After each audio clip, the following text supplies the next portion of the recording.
Kevin Harvick will drive the 5 car for Hendrick Motorsports during All-Star Weekend, and Gisbergen will not race in the All-Star race. What's going on, guys? It's Daniel, and welcome back to our video. We got a ton of NASCAR and other motorsports stories discussed here today on the channel. Let's go ahead and just jump straight into those really quickly. We're first going to take a look at a ton of paint schemes that have been revealed over the course of the last couple days. Let's go ahead and just jump straight into it. The first paint scheme we're taking a look at is Daniel Hemrick's 2024 black tire scheme that we're going to see at Darlington for the throwback weekend. The scheme's alright in my opinion. This paint tributes to the 95th year anniversary of black tire. It's an alright paint scheme. Looking forward to see on the racetrack during throwback weekend.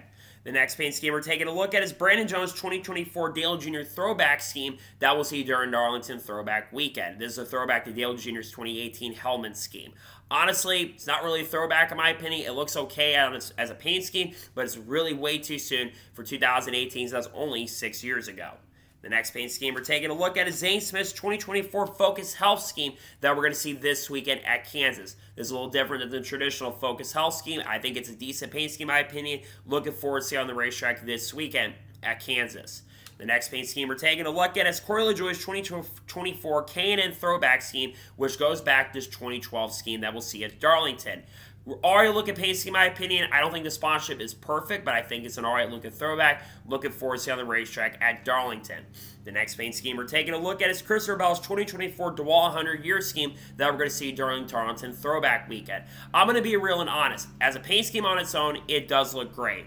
It's not a throwback, though. Let's be real and honest. It's just not a good-looking throwback. They could have done another Matt Kenseth throwback, to be honest. It's not that great. In my opinion, it's a throwback, but as a paint scheme, it does look solid. The next paint scheme we're taking a look at is Brad Keselowski's 2024 Castro throwback to a throwback of the Tomo scheme that ran in, I think, Super GT, if I'm not mistaken, which is a legendary car. Solid paint scheme, in my opinion. I love it a lot. They did a great job on it, and I'm definitely looking forward to seeing on the racetrack at Darlington. Next paint scheme we're taking a look at is Alex Bowman's 2024 Ally throwback scheme that we're going to see, which is a throwback to Jimmy Johnson's 2005 scheme. This looks great in my opinion. Fantastic job. Hendrick Motorsports absolutely knocked it out of the park this year. It looks amazing. Looking forward to seeing on the racetrack at Darlington. The next paint scheme we're taking a look at is Ross Chastain's 2024 Busch Light Croc scheme that we're going to see at Kansas. This looks great, to be honest. It's a fantastic looking paint scheme. They did a pretty solid job on it. The Busch Light cars look great. Looking forward to seeing on the racetrack at Kansas. The next paint scheme we're taking a look at is Derek Krause's 2024 Project Wyoming scheme that we're going to see this weekend at Kansas. Decent paint scheme, in my opinion. Glad to see that Project Wyoming's getting involved. It's a decent paint scheme overall. The next paint scheme we're taking a look at is Chase Briscoe's 2024 Mahindra throwback scheme, which is a throwback to the 3 generations of Briscoes. This looks okay in my opinion. The colors look decent in my opinion. Looking forward to see on the racetrack Darlington throwback weekend.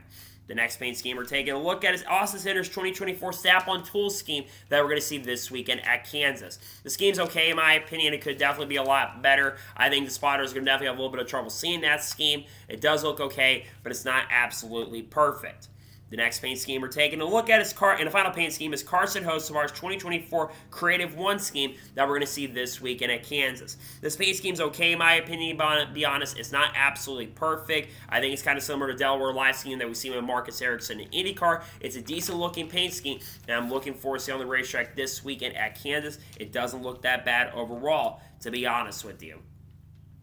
And now we're going ahead to jump on to the next story of today's episode as we're talking about Bass Pro Shops. As it was reported by Joseph Strigley yesterday that Bass Pro Shops will sponsor Noah Gragson this weekend at Kansas. Noah Gragson's had a lot of different sponsors throughout the 2024 season, and they've already sponsored him earlier this year, I believe a couple weekends ago, but I can't remember exactly which race they sponsored. Bass Pro, of course, had a loyal sponsorship with times with Stewart-Haas Racing in the past, and also has had sponsorship with Noah Gragson back in the NASCAR Xfinity Series when Noah drove for Junior Motorsports. Really excited to see Bass Pro once again working with Noah Gragson. Obviously, it's unclear what's going to happen with Noah's future, depending on what happens with Stewart-Haas Racing, which we'll get to in just a little bit. Nonetheless, Bass Pro Shops going to be sticking around with Noah Gragson this weekend. It does look pretty great, to be honest with you. And now we're going ahead, jump on to the next story of today's episode, as we're unfortunately taking this episode to a sour note, as it was sadly confirmed on Monday that Wally Dallenbach Sr. has sadly passed away at the age of 87 years old. Wally Dallenbach Sr., of course, the father of Wally Dallenbach Jr., he was a legend of the IndyCar scene, won multiple IndyCar races, and nearly won the Indy 500 back in 1976, dominating. He also is a legend of the Pikes Peak Hill climb. His legacy remembered for many, many years to come. I want to send my condolences and thoughts out to the Dallenbach family currently at the moment. Wally Dallenbach, sadly, was 87 years old. And now we're going ahead, jump on to the next story of today's episode, as we're talking about Jeff Burton. As it was announced yesterday that Jeff Burton is going to wave the green flag at the Goodyear 400. Obviously, with the Goodyear 400 being the throwback weekend, and with how much success Jeff Burton had at Darlington throughout his Cup Series career and Xfinity Series career as well, it makes a lot of sense to bring Jeff Burton in. Obviously, Jeff Burton, I think, has waved green flags before in the past, so I think he knows what he's exactly doing. It's a really good gesture from the Dem. I'm glad to see if they're going to be doing this, and nonetheless, congratulations to Jeff Burton on getting the opportunity to do this. I think he's going to do an excellent and great job overall doing that. To be perfectly honest with you, really exciting stuff to see him get the chance and opportunity to do that. And now we're going ahead, jump on to the next story of today's episode, as we're talking about the Barber TV ratings. As it was reported by Adam Stern yesterday, the NBC got 763,000 viewers for Sunday's IndyCar race at Barber. That is down from 930,000 from 2023. Now, they did add the Peacock numbers last night, and that added 50,000 new viewers, which jumps that number up from 763,000 up to 813,000 viewers altogether. But I think that number from last year does not include the Peacock numbers. Obviously, TV ratings for IndyCar have been down consecutively on a majority of races so far in 2024, even after a scandal that took place with Team Penske. Obviously, IndyCar does not do a fantastic job promoting the series, which I think is one of the big reasons why the ratings have been down for IndyCar at a ton of races so far this season, which is a great shame because, in my opinion, IndyCar puts on an amazing racing product, and I think the IndyCar race, no disrespect to NASCAR, was a much better race than the Cup Series race. I think, personally, IndyCar puts on a great product. But if you have nobody tuning in or watching, that is a huge problem. And you need people to tune in, especially with team negotiations. You need to promote your series a lot better. And that's been the problem with Team Penske, is they haven't been promoting the series, and Penske Entertainment Group has been doing not a great job promoting the series. So I really hope they can start promoting the series going forward to fix and compensate for this problem. Nonetheless, it's a shame to see the ratings down. I'm not completely surprised, to be honest about it, but it's disappointing nonetheless to see that the ratings are down. I think a lot of people really wanted to go ahead and see the racing. It's such a shame to see that the ratings are down, but sadly, I'm not shocked or surprised about this, to be perfectly honest with you. And now we're going ahead, jump on to the next story of today's episode, as we're talking about Riley Herbst. As it was confirmed that Riley Herbst will be driving a 15 car for Rick Ware Racing this weekend at Kansas. This is going to be Riley Herbst's first intermediate start in the NASCAR Cup Series, as all the other starts that Riley Herbst has had in the Cup Series up to this point have been driving at super speedways, either in the 36 car for Front Row Motorsports or, of course, in the 15 car for Rick Ware Racing. Obviously, Riley Herbst unclear what he's going to be doing for 2025 at this particular moment, but there were rumors last year, remember correctly, that Riley Herbst might have been eligible to maybe run full-time with Rick Ware in the 2024 season before he signed that contract extension with SHR. Obviously, I think Riley Herbst has a lot of talent, and he's improved as a driver over the course of the last couple of years. Obviously, a majority of this year, we have seen Kaz Grala drive the 15 car, and we've seen Cody Ware make a start or two so far this year. I wonder who else they could get throughout the rest of the year. Maybe to get Haley Deegan, perhaps, or Matt DiBenedetto at some point to drive his seat before the end of the season. Nonetheless, a great opportunity for Riley Herbst, and I really hope and pray that Riley Herbst can go out there and make the best of it at Kansas this weekend. Weather could be an issue. We'll have to pay attention to that. Nonetheless, glad to see Riley Herbst getting the chance and opportunity to drive Rick Ware Racing this weekend at Kansas. And now we're going ahead, jump on to the next story of today's episode, as we're talking about Adrian Newey. As it was officially confirmed this morning that Adrian Newey will in fact leave Red Bull in early 2025. According to what was announced today, he will still be working with them throughout the rest of the year to develop, I think, their hypercar and multiple other cars that Red Bull is working on currently at the moment. But he will leave at the start of 2025. Now, why is this happening? Well, there's been rumors and reports over the course of the last few weeks that Adrian Newey has been looking to leave Red Bull.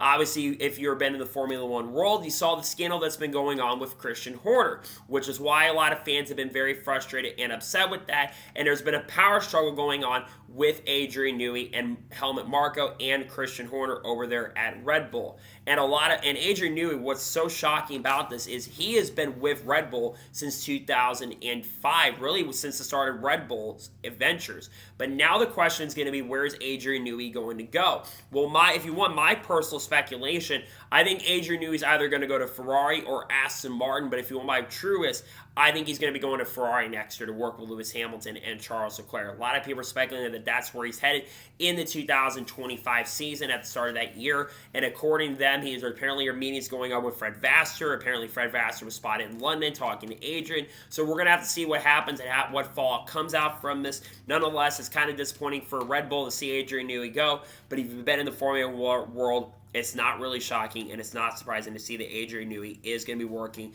and will be leaving Red Bull at the end of this year. It's not really shocking or surprising overall, to be honest with you. And now we're going to jump on to the next story of today's episode as we're talking about Kroger. It was reported by Adam Stern on Monday that Kroger says its vendor partners are loving having the NASCAR number decals move forward on the cars. Obviously, when NASCAR made the next-gen car, they moved the numbers forward. And a lot of fans were very frustrated with the numbers moving forward, especially the traditional fans did not love seeing those numbers move forward. But if the sponsors are really happy about those numbers moving forward and they're seeing a return on investment with that, that absolutely is a good thing.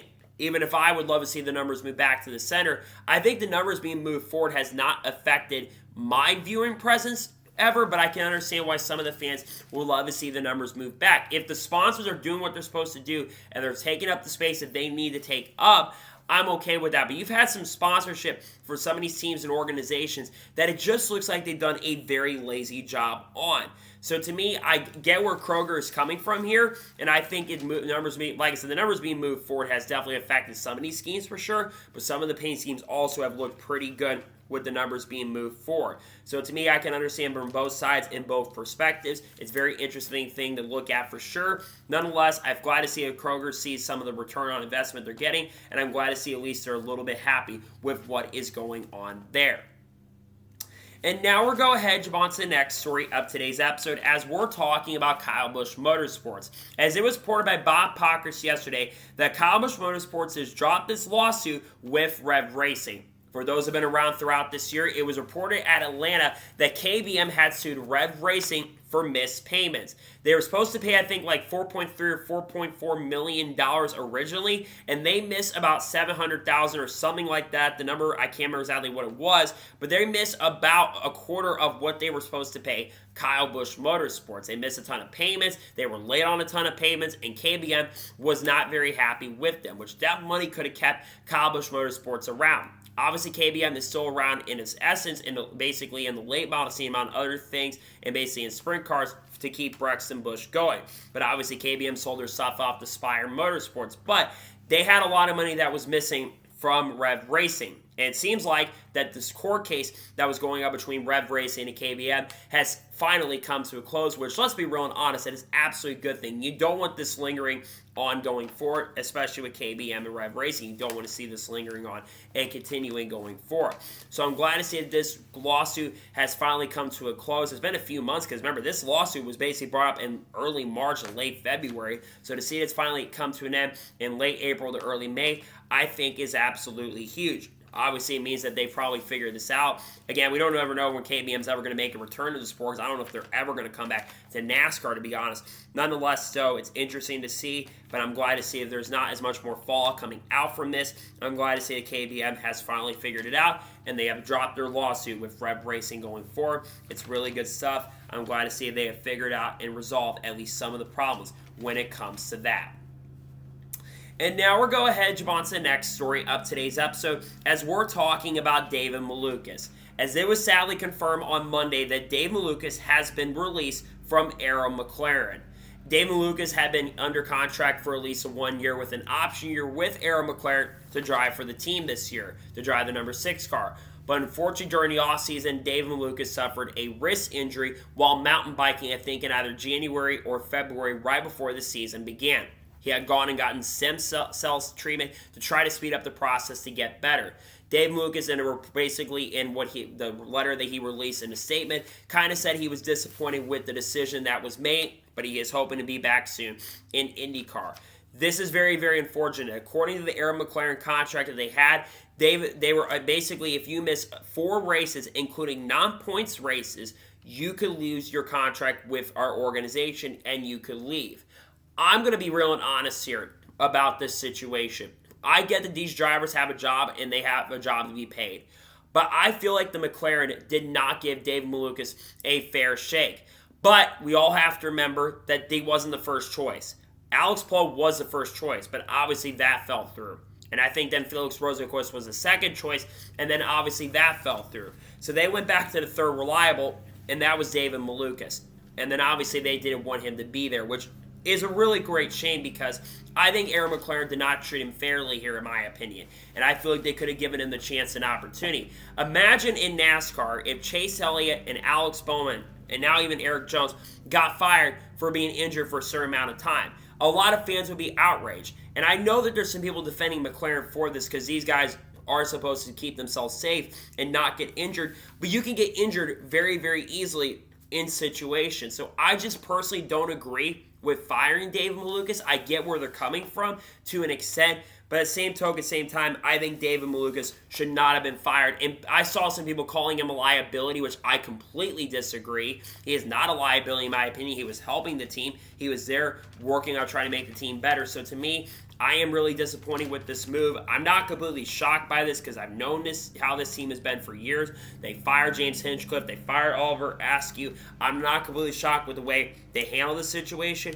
but at the same token, at the same time, I am very disappointed with the way they handled it because personally, I think David Malukas got absolutely traded very unfairly. And now we're going ahead to jump on to the next story of today's episode as we're talking about the Dover TV ratings from this past weekend. As was reported by Adam Stern yesterday, the FS1 got 2.401 million viewers for Sunday's NASCAR race at Dover. There's no direct comparison to last year's race in 2023 because remember, that race took place on Monday because it got rained out last year on Sunday, which of course Martin Truex Jr. went on to win. According to Jonathan Fell from the racing experts, this also is the most watched race on FS1 for NASCAR in 2024. This is really not that bad for a cable race, all things considered. Obviously, when you have a cable race compared to a main event like on Fox, you're not going to have these people that are going to watch on FS1 because cable is losing a lot of its subscriptions. But to still have over 2.4 million people tune in is honestly not that bad, all things considered. Because some of the other races like Texas, I think Texas got 2.3 million viewers, the one that Chase Elliott won, and a couple of the races that have been on FS1 have not had as big of numbers so far. It's going to be very interesting to see what happens with Kansas. Obviously, the weather could be a big factor and issue for this weekend, so I'm not sure how the ratings are going to be. Nonetheless, the interesting numbers for sure. 2.4, not that bad, all things considered. Again, I didn't look at the key demographic numbers. I would be surprised if the key demographic was under 200 or 300,000, which would definitely be very disappointing, especially at 18 to 34 demographic. But obviously, TV coverage has not been that great also. So, interesting numbers for sure. Those are the Dover TV ratings from this past weekend. Not much to really look at. There wasn't really any major comparisons. It did go up to IndyCar, and I feel like that the number could have been a little better if NASCAR and IndyCar were not going up at the same time. Nonetheless, the TV ratings are really not that bad for this weekend. 2.401 is the number for this weekend at Dover. And now we're going ahead and jump on to the next story of today's episode as we're talking about Brody Kostecki. As it was officially confirmed last night by Simon Chapman and multiple members from the Australian media that Brody Kostecki will not be joining the Cup Series at all in 2024. As according to reports, he has no interest in racing in NASCAR this year in 2024. According to the WWOS, he had 2 races scheduled for this year, that being at Sonoma Raceway in June and then the Chicago Street Course in early July.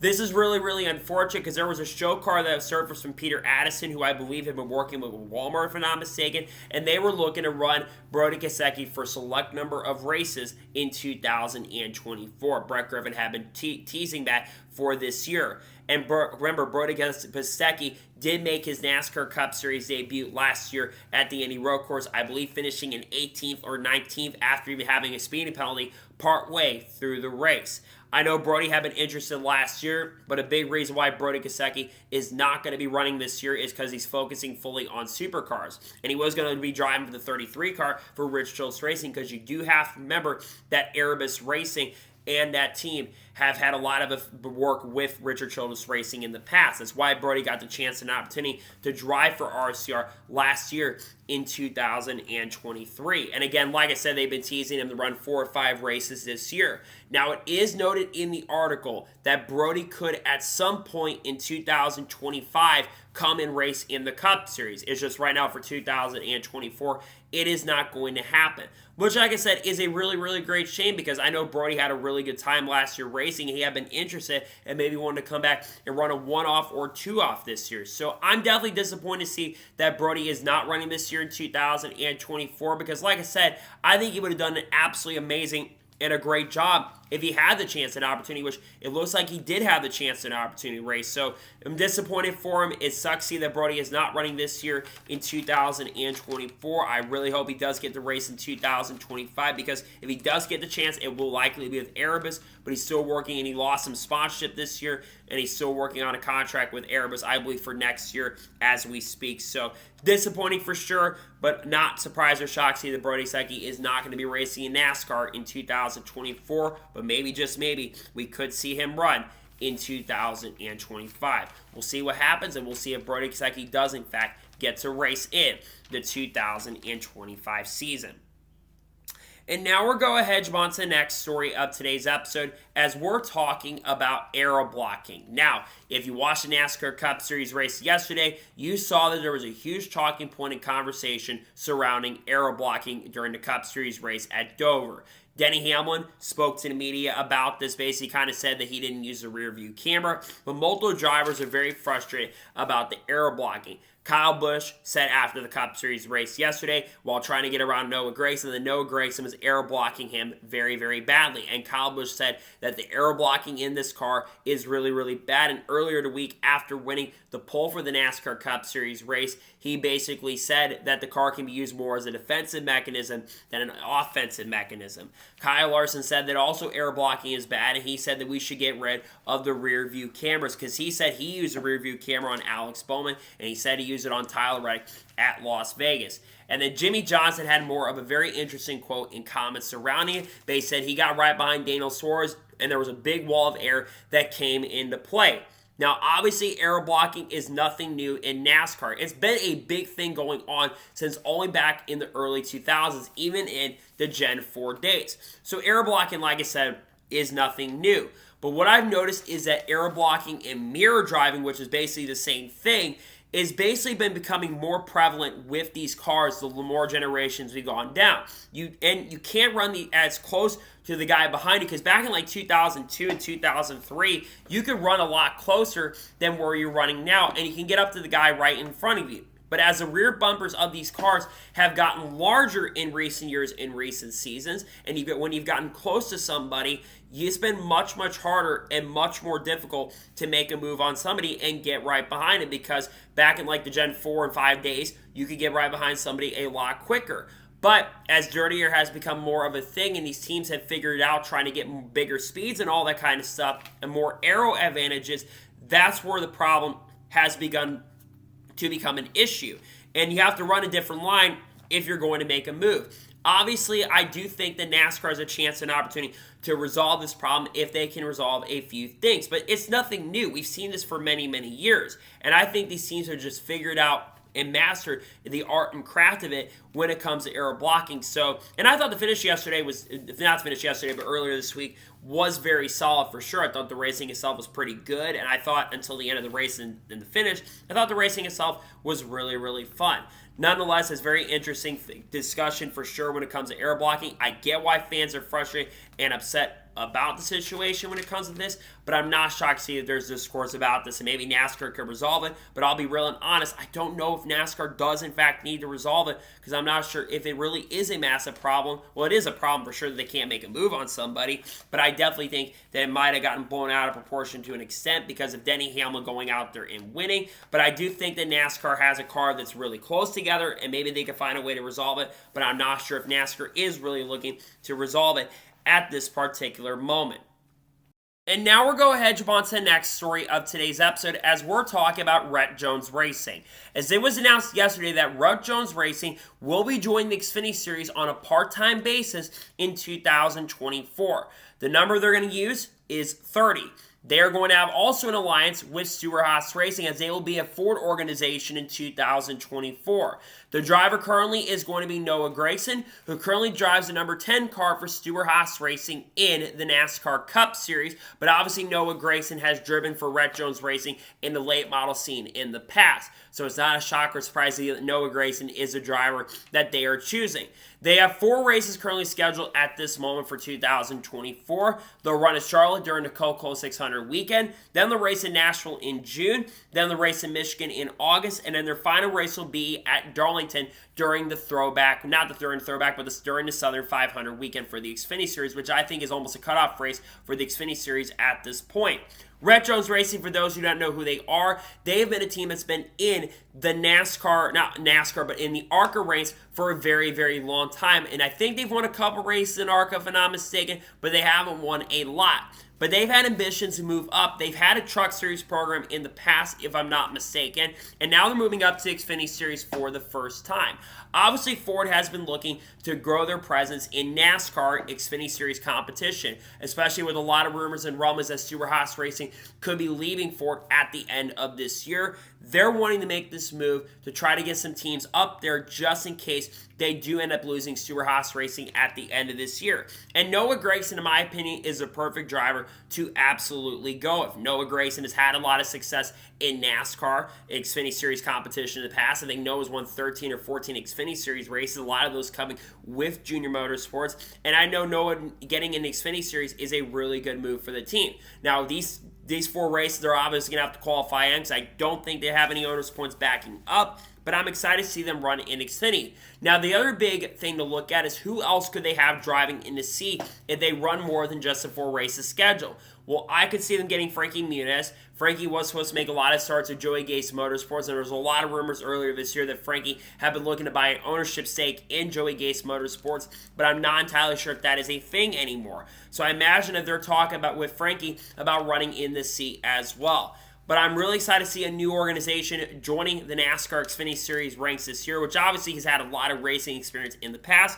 But I'm really excited to see that Rhett Jones Racing is joining the NASCAR Xfinity Series this year. It's a new organization. It's a new team. I hope they can have a lot of success. I hope they're kind of like RSS Racing. They can build from the ground up, and they can be also faster than Joey Gase Motorsports. They're going to get a lot of support from Ford probably. I'm excited to see them get the chance and opportunity, and glad to see that Rhett Jones Racing is going to be joining the NASCAR Xfinity Series ranks in 2024. Glad to see a new Xfinity Series team joining the series and Noah Gragson being the driver for that team. And now we're going ahead and jump on to the next story of today's episode as we're talking about charters and the charter agreement. Now, Jordan Bianchi and Jeff Gluck wrote a very strong and a very good article surrounding the charters and the charter agreement. And if it does get finalized, let's talk about teams here that could be looking to sell and buy charters in just a second.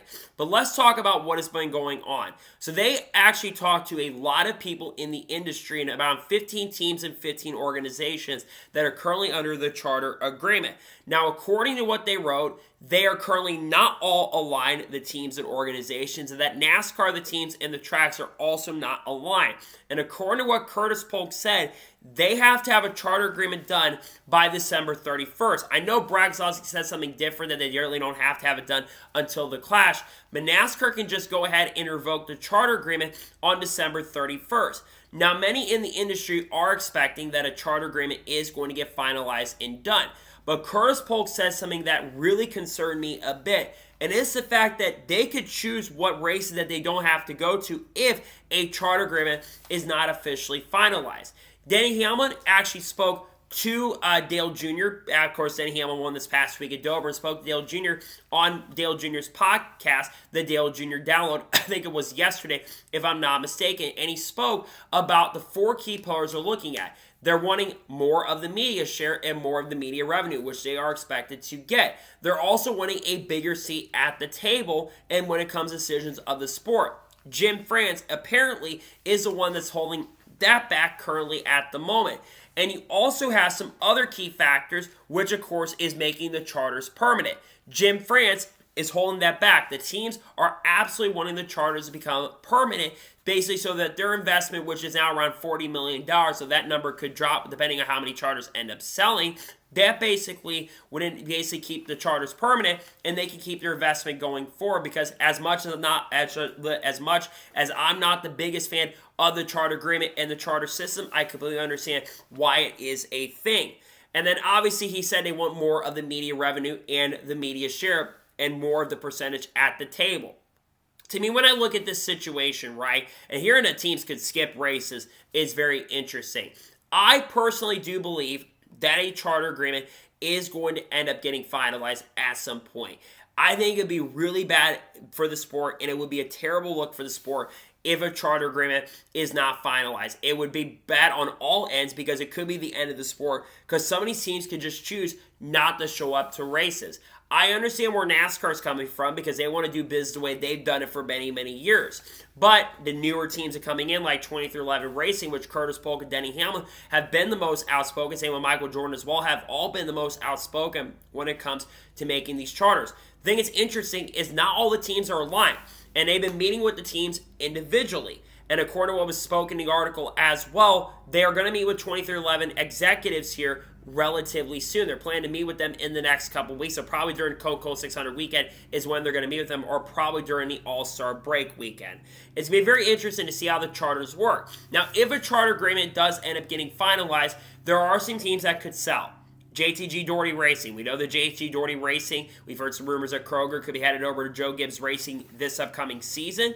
And basically that means that Tad and Jody would end up leaving, and that would mean the end of JTG Doherty Racing, which would probably be the end of that team being a full-time team. That would mean that that charter will become up for sale. Stewart-Haas Racing. We know there's a potential of 1 to 2 charters basically coming into play in 2025, which means that some teams could go after charters there, and Kalg is another team I look at that could sell a charter. There are some teams looking to expand. 23XI Racing. They want to expand a 3 or 4 car organization going forward, and they are looking at drivers like Corey Heim and Chandler Smith, and even Sheldon Creed, Eric Almirola. I could also see Carl Edwards and Kurt Busch being in play for that as well, if Carl Edwards ever wanted to come back. Trackhouse Racing. They've got 5 drivers under contract for 2 seats. Rossi and Daniel Suarez under contract. Daniel Suarez is under contract here with Trackhouse Racing currently at the moment, but I expect them to extend a deal with Trackhouse. I think they look at Connor Zilisch, who's been doing a great job. I could see him moving up as early as the next couple years. Shane Van Gisbergen, we'll talk about here in just a second. He looks to go full-time. And Zane Smith, I think he can be integrated full-time into the team. There's also Junior Motorsports. I know Dale Jr. said he's not planning to move up right now, but their team is looking to join the Cup Series in the not-so-distant future. I can see Junior Motorsports making up the jump. And then you obviously have RFK Racing as another team. They're looking to move up to the Cup Series this upcoming season. And I think that they really want to. They're one of the teams that I expect to expand. They've got drivers in the 4 pipeline like Riley Herbst, Cole Custer, Haley Deegan, even now Matt DiBenedetto, part of that team, and even Cam Waters could be in the running as well. You've got RCR that I think could be expanding because they've got Austin Hill and Jesse Love under contract with their team. It's been very interesting to see what happens in regards to this charter agreement and what teams buy and what teams decide to extend and what teams decide to sell and whatnot. But the charter agreement obviously has to get finalized first. It'll be very interesting to follow as time progresses and time goes on, and we'll see what happens with that charter agreement going forward into the not-so-distant future. And now we're going ahead, jump on to the first of 2 major stories in today's episode as we're talking about Shane Van Gisbergen. As it was officially confirmed, sadly, yesterday from a Racer.com article and Kelly Crandall that Shane Van Gisbergen will not run the All-Star race in 2024. Now, Shane Van Gisbergen became eligible this year to run in the All-Star race because he won last year at the Chicago Street Course. And there were some rumors and speculation that even though he did not have an entry at the time, there was a lot of rumors and speculation that he was looking to run the All-Star race this year. But because of the fact that Trackhouse is not bringing a third Project 91 car entry, or Kaulig Racing is not bringing a third part-time car like they did last year during the All-Star race, Shane Van Gisbergen is not going to race.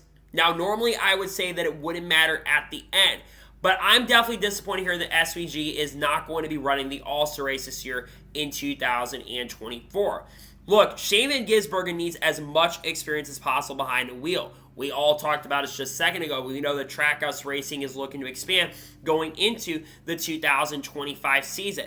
Shane Van Gisbergen needs as much experience as possible behind the wheel, and I get that an All-Star race may not help him fully develop those skills, but the more lap time and seat time that a driver like SVG gets, the better prepared he is going to be going into the 2025 season, because like I said, I expect that team to extend. And while I don't think he'd be going out there and competing for the overall win because it's an oval race, I think getting that experience would help a lot. And it's a shame to see because he's got sponsors while they will be willing to work with him. WeatherTech, Wendy's, Red Bull are all associated with Shane Van Gisbergen. And seeing him not race this year is very disappointing. Now, could we see him run during the All-Star race weekend? Definitely. There are some late model races that are going on in North Wilkesboro. Because I know there were some late model races that were scheduled for SVG this season that I don't think he's ran at this point. So why not get him in a Pinnacle Racing Group late model in the car stores? I think the car store is going to be running this year at North Wilkesboro. Let him run there this year and let him get some experience there so he can prepare for 2025. Because like I said, I think he's been doing absolutely an exceptional job so far with Trackhouse Racing this season. Not Trackhouse, but with Kaulig Racing, which of course has an alliance with Trackhouse Racing. He's basically in the top 15 in the points, only 34 points back. And let's be real and honest, has some of those finishes gone their way at Talladega and Coda and even Vegas, he right now be in the playoffs right now. He's been doing an amazing job so far this year with the lack of experience on the ovals, but I am disappointed to see that they're not giving him the chance and opportunity because they don't have a car prepared for him. Despite the fact, like I said, that Kaulig did run 3 cars last year, by the way, at the All-Star race for Chandler Smith. I feel like that it would have made a lot of sense for them to run a third car. I get money's a big thing. I get these open cars don't really make any money, but I get the charter teams are required. Also, you have Allmendinger running a 16 car, which makes a lot of sense. But again, I'm just a little disappointed to see that they are not going to be running a car for Shane Van Gisbergen this year. It would have made a lot of sense to run him. I would have loved to see if him get the chance to drive for maybe Hendrick Motorsports and drive the 5 car. We're going to talk about the driver who could be driving that car here during the main event in just a second. But it's disappointing, like I said, to see that Shane Van Gisbergen, in fact, will not be racing in the All-Star race this year. Because, like I said, I think that SVG running the All-Star race would have absolutely been huge and absolutely amazing. Not only could we have had a lot more people tuning in, probably, especially from the Australian audience, but I think you could have a lot of people who could have learned history, and SVG could have been part of history for sure. So I'm disappointed to see him not running the All-Star race this year because he had been eligible. It's disappointing for sure. I wish he got the chance and opportunity to run the All-Star race this year, but unfortunately, as of right now, Shane Van Gisbergen will sadly not be running the All-Star race in 2024, which is really disappointing, but I'm not really shocked overall, to be perfectly honest with you. And now we're going ahead and jump on to the final major story of today's episode as we're talking about Kevin Harvick. Now, we talked about Kevin Harvick on the channel on Monday, but it was officially shockingly confirmed during pre-race before the Cup Series race in Dover took place that Kevin Harvick is going to be driving the 5 for Hendrick Motorsports during All-Star practice and qualifying. And according to reports, he is on standby for Hendrick Motorsports in the 5 team just in case Kyle Larson does need to stay at Indianapolis. Now, why is Kevin Harvick driving the 5 car during All-Star weekend? Well, the reason he's driving the 5 car is because of the fact that Kyle Larson is, of course, competing in the Indianapolis 500 this year. and qualifying and practice is going to be taking place during that time. So Kevin is going to practice and qualify the car currently at the moment. Now, I remember many, many years ago, back in 2015 and 2016, when Kevin Harvick drove for Stewart-Haas Racing, when they were a Chevy organization.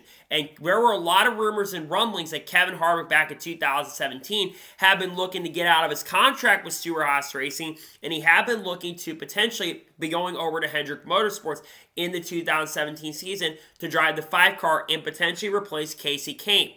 Obviously, that did not end up happening, and Kevin Harvick stayed with Stewart-Haas Racing for the 2017 season as a transition over to Ford, because there were rumors that Kevin Harvick did not like driving for Ford and wanted to stay with Chevy his whole entire career. So I guess his contract with Ford has finally come to a close. This is an amazing opportunity. I know some people like myself would have loved to see some people from the Chevy camp get the chance and opportunity to drive a seat. I thought maybe Dale Jr., a lot of people thought even Dale Jr. was going to get a chance and opportunity to drive the seat. Obviously, that did not end up happening. Some had even suggested, I've seen Connor Zilisch, Carson Quaffle, Roger Carruth. But when you look at the legendary status of a driver, of course, like Kevin Harvick, it just makes a lot of sense, right? It just makes a ton of sense for someone who has won the All-Star race in the past. He drove in North Wilkesboro last year. I know he did not run that great in the main All-Star event, but having a guy like Kevin Harvick giving you experience could also really, really help your team. Hendrick Motorsports has been hit or miss on short tracks at times. They didn't run that great at Phoenix, but they ran amazing at Richmond for the most part. All their cars were pretty fast there. And they also ran quite well at Martinsville. They dominated the race, and all 4 cars the majority of the day looked amazing. Hendrick and Gibbs have dominated so far this year. But if they can find a way to get an advantage, especially if all 4 Hendrick cars do get to Phoenix, or most of the cars get to Phoenix, they want to find a way to be a lot closer to the Joe Gibbs Racing cars. Because like I said, at Phoenix, the JGR cars completely destroyed Hendrick Motorsports on pace on the racetrack. So it makes a lot of sense to bring someone like Kevin Harvick, who, even though he's almost 50 years old at this point, it makes a lot of sense to bring someone like him in. Now, obviously, there is a chance and possibility that right now he is on standby for those races. If you want my honest opinion, I do think that Kevin Harvick is going to drive during the heat races as well. I don't think Kyle Larson is going to have a chance and opportunity to get back. And I really do think that there's also a chance and possibility that he is going to race in the main event. Now, I know Bob has said that he can't run the main All-Star race, but I think NASCAR would make an exception in the case of Kyle Larson especially, because they've got sponsorship right there. And Kyle Larson obviously has won the All-Star race multiple times. I think he personally should focus on trying to qualify his way into the main event. We also could see Kyle Busch run the Indy 500 at this point with the 6 car being available, so maybe get Kyle Busch to run that event as well. But now you've got Kevin Harvick racing with a lot of his drivers he competed with in the past. Guys like Chase Elliott, William Byron, also even Bubba Wallace who makes the main event. And you can see other drivers have a chance and opportunity to compete in the All-Star race that are not locked in. But again, I'm just excited overall to see that Kevin Harvick is getting the chance and opportunity to run for Kyle Larson in the event. It makes a lot of sense. I'm excited for it. And just, it's cool to see that Kevin Harvick is going to come out of retirement to run the All-Star race this year. At least run during the All-Star weekend. Not run the main All-Star event currently at the moment, but it sounds like it could be a potential possibility if things do come up to play. So we'll see what happens in regards to that, but Kevin Harvick is going to drive the 5 car for Hendrick Motorsports during All-Star weekend. We could see him run the main All-Star race. We'll have to wait and see when it is officially announced. So that is good for today's NASCAR news and motorsports news video. I want to thank you guys for watching. Please subscribe to the channel, notifications on, so if I win a video, does go live on my channel. Follow me on Twitter, Facebook, and Instagram, and support on Patreon as well. Link description below that, and comment your thoughts below on today's video. What are your thoughts about Kevin Harvick making a return to NASCAR? Let me know your thoughts in the comments below. What other drivers would you love to see return in the future, like a Kurt Busch or Carl Edwards, or like a Matt Kenseth perhaps? Also, what are your thoughts about other stories we talked about, like the charter agreement, among other things? Let me know your thoughts in the comments below. Later today on the channel, I'm going to have the NASCAR Truck Series race picks for Kansas Speedway. And then tomorrow, I'll have Cup Series race picks for Kansas, more than likely. I'll also have the paint scheme video on Friday. There should be a NASCAR news video. And then Saturday, depending on the weather, there probably will be a silly season update dropping in the morning. So anyways, like I said, I want to thank you guys for watching today's episode, and I'll see you guys next time for more great, awesome NASCAR content and other motorsports content on the channel like this. Take care, everybody.